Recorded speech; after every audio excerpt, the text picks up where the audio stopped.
मेरे भाई बहनों, उद्धव शेंडे का प्यार भरा नमस्कार। हम आपके लिए हाजिर है एक नए विचारों के साथ में। हमारा विषय है तुलसी विवाह एक वोडंबर प्रचलित मान्यता मात्र है। हमारे भारतीय परंपरा में तुलसी का प्रत्येक साल में एक बार विवाह लगाने की परंपरा है। आपने तुलसी विवाह लगाते हुए देखा होगा या तुलसी विवाह लगाया होगा।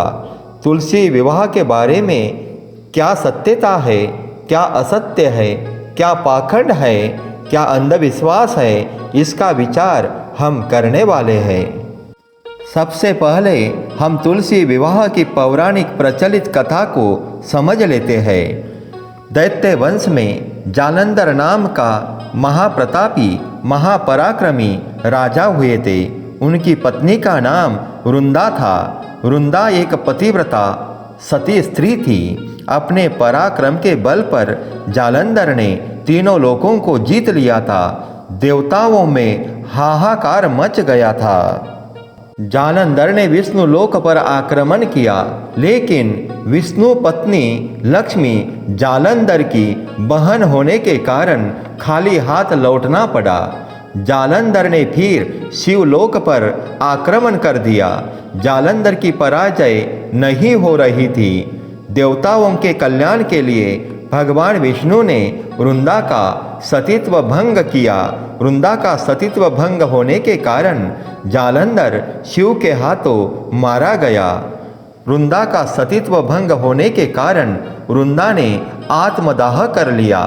उसके शरीर से जो राख निकली उससे तुलसी का वृक्ष उत्पन्न हुआ। विष्णु भगवान ने रुंदा को वरदान दिया कि तुलसी मुझे बहुत प्रिय होगी। तुलसी विष्णु भगवान को प्रिय होने के कारण कार्तिक मास की शुक्ल पक्ष में तुलसी का विवाह विष्णु भगवान के साथ लगाने की परंपरा है। मेरे भाई बहनों, यह हो गई प्रचलित पौराणिक कथा। अब हमारे विचार सुनो।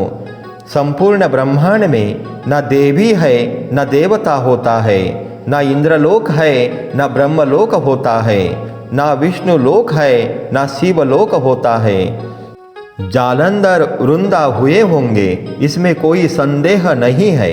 जब ब्रह्मांड में कोई लोक नहीं है तो जालंधर ने शिवलोक विष्णु लोक पर आक्रमण कैसे कर दिया और क्यों किया?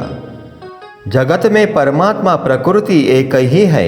उनके अनेक कार्य होने के कारण उनको अनेक नामों से हम जानते हैं। जब प्रकृति परमात्मा पालन करती है तो हम विष्णु नाम से जानते हैं। जब परमात्मा प्रकृति सृष्टि की रचना करती है तो हम ब्रह्मा के नाम से जानते हैं। जब प्रकृति परमात्मा संहार करती है तो हम उसको शिव नाम से जानते हैं। जब तीनों देवता एक ही रूप है तो विष्णु भगवान को ही सतीत्व भंग करने का कलंक क्यों लगा?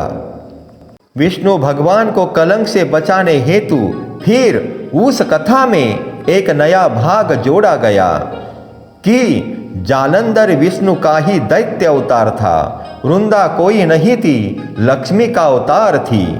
रुंदा ही अर्थात लक्ष्मी ही जालंधर की अर्थात विष्णु की पत्नी थी। इसीलिए तुलसी विवाह लगाया जाता है। यह कथा कहाँ तक सत्य लगती है? जब लक्ष्मी जालंधर की बहन थी तो पत्नी कैसे हो सकती है? यह बात कुछ हजम नहीं होती है। जब परमात्मा ही सत्य है, सत्य ही ईश्वर है, मान लेते हैं कि विष्णु ही सत्य है, तो सत्य के हाथों किसी स्त्री का सतीत्व भंग कैसे हो सकता है? रुंदा और जालंधर के नाम का आधार लेकर, भगवान के नाम का आधार लेकर रची रचाई यह एक कहानी मात्र है। जब रुंदा सती स्त्री थी तो सत्य को पहचानने में रुंदा से भूल कैसे हो गई? सती को कोई स्पर्श करे तो वह जलकर राख हो जाता है। फिर सतीत्व भंग कैसे हुआ? सती अर्थात सत्य को कोई भंग नहीं कर सकता है। तुलसी का वृक्ष एक प्रकृति से निर्मित नैसर्गिक औषधीय गुणों से परिपूर्ण वृक्ष है। तुलसी का वृक्ष घर में लगाने से सकारात्मकता को बढ़ाता है।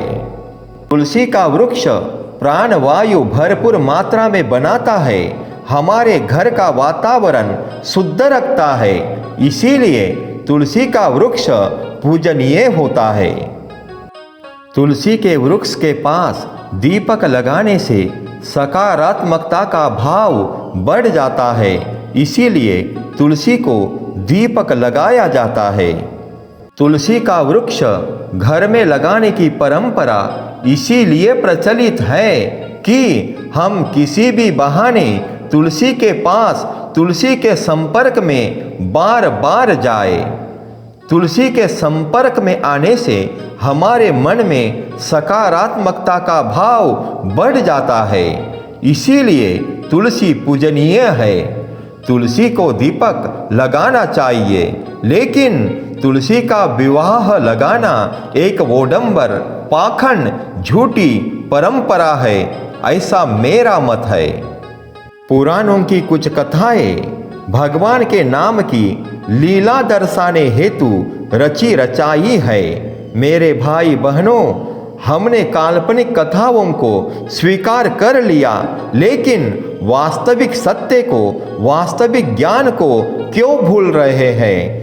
हमारी संस्कृति ज्ञान के आधार पर है, हमारी संस्कृति विज्ञान के आधार पर है, हमारी संस्कृति सत्य के आधार पर है।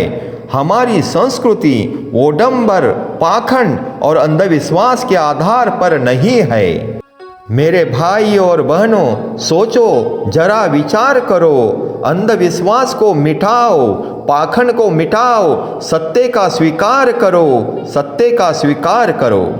फिर मिलते हैं नए विचारों के साथ में। तब तक नमस्कार। जय हिंद, जय भारत, जय तुलसी माता।